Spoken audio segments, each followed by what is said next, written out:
Now, the other big movie this week is Rocketman. Yeah.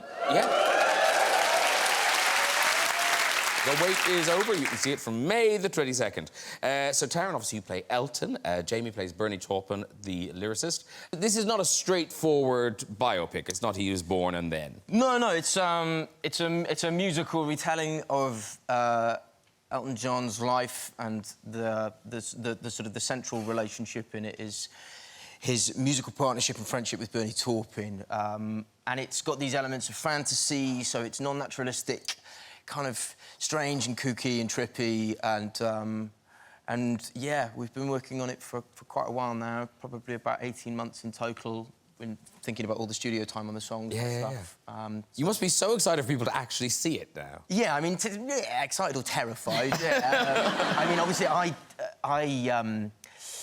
you'll notice that I don't... it's me singing, so we sort of ask the audience to take an imaginative leap because, obviously, it's me singing, so I don't sound exactly like Elton, but it's got... I suppose it's got something of the stage show about it in that way. And you sent Elton a lovely birthday gift. Do you... Yes, I did. Yes, he sent a lovely picture of yourself. Yeah. Is that a costume you wear in the film? No, that's one from my own personal... You look great, though. Was he pleased with his present? I think he was ecstatic.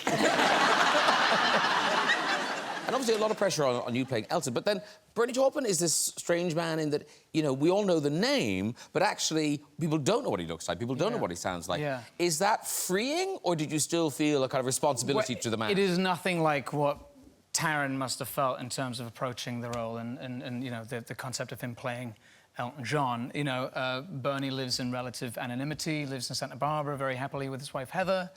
And I think he enjoys that sense of anonymity. But their connection has lasted... there is. There's the two of you, lasted many decades.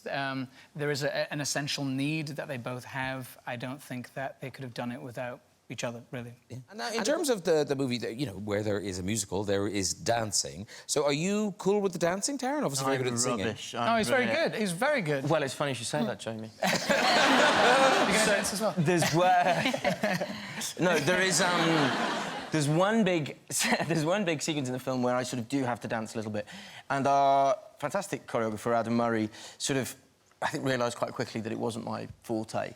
So, I basically decided to do Billy Elliot. So when you do go and see our film, which I hope you will, yeah, Saturday Night's All Right for Fighting is me doing my very best Billy Elliot. And with far less finesse than Jamie Bell did it. Yeah. And Jamie, when dancing happens around you, do you feel really self-conscious? Like people are going... I feel very pressured by it, yeah. Because everyone expects you to be, like, really good.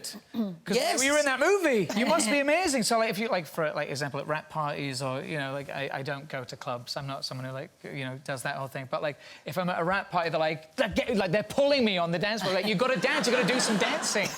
But, like, I was a tap dancer. Like, tap dancing does not go down well in nightclubs. You can't hear it for a start. Like, it's quiet, everyone. Yeah, like pulling out Fred Astaire moves in the night. And when he heard you... I mean, presumably, you had to sing for him at some point.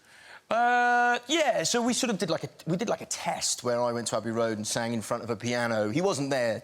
David was there, but Elton wasn't there. I think at that stage that would have possibly made me spontaneously combust. But yeah, since then we sang together earlier this year, which was an incredible experience, and we actually have an album coming out along with the film. Jamie Bell and I have a duet. We sing Goodbye Yellow Brick Road together. This little-known actor named Richard Madden and I have a duet. We do Honky Cat. And then I'm very proud to say that Elton and Bernie wrote a brand new song for me and Elton to do together, which comes out later this month as well. Oh, wow. Is this all on the soundtrack album? It's out on May 24th, That's the one. Yeah, May 24th. And, of course, you didn't just meet Elton. You've sort of become friends. You've stayed in his house and things, haven't you? Yes. Yeah. It was my girlfriend and I went and stayed with Elton and David for a few nights, probably about a year ago, and it was all going really well, and we were all having a really lovely time.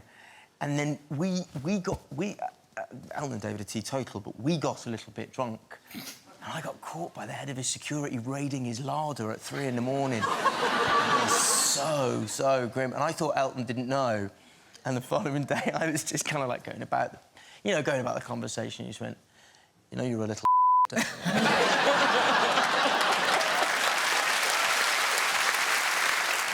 Not my finest moment. And am I right in thinking, Taron, you read Elton John's diaries? Yes, I did. So, that same trip where I... Oh, I thought you said trick. I thought he was wintering in Rome. I thought... He used the same code. That same trip where I was caught stealing Oreos from his kitchen. What kind of grubbling? Grubbling Down the kitchen. He did. I went and read his diaries, and my favourite one, the only one I can remember, my favourite one is went to a restaurant tonight, did a moody and smashed a plate of French fries on the table, which has always stuck in my mind and sort of characterised elements of my performance. I love it. Did a moody. Did a moody. Yeah. Sounds really nice, but oh no, broken plates. In this film, you are on a horse, and was that again was your idea? Was it another vision? Yes, I had another vision. After Chapter 2, John Wick is running out of Central Park, and I said, Chad, I have a vision. And he was like, what, Keanu? And I said, I want to ride a horse. Why don't I ride a horse? I'm trying to escape. And so he said, that's a good idea. And so began the training, because with John Wick, you can't just ride a horse. You have to come off the saddle. You're supposed to fall under it, hold onto the pommel. Excuse me. It's fine. And then shoot some guns. But when we were training, I couldn't really do it, and I fell. As you do. And so then they had to create something to make it safe. And so they did this contraption that was like this truck with some beams and then a gentleman on a wire. So I was picked in case I fell off the horse while we were on the streets. And so that happened a couple of times. The horse took off and I was like falling, and then they pulled me up. And wow. But so that was nice. I tell you who wouldn't have liked this. But it's fun. Jamie Bell. Oh, You're not a fan of the horse. I didn't love horses. Me and horses didn't particularly get along, Graham.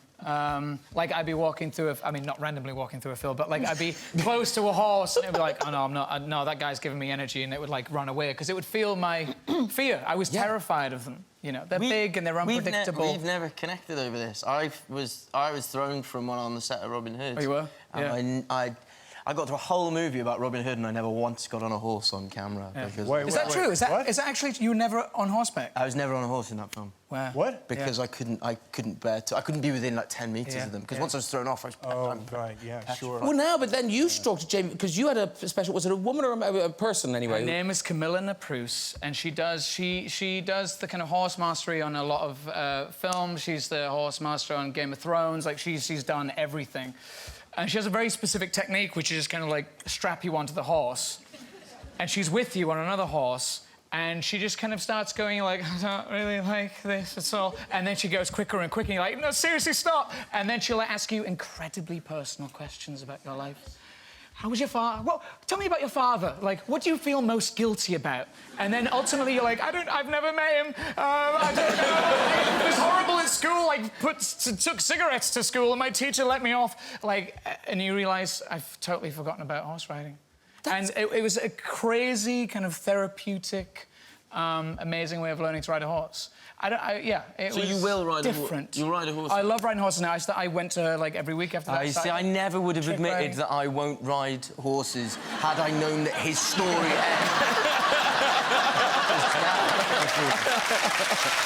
Very good.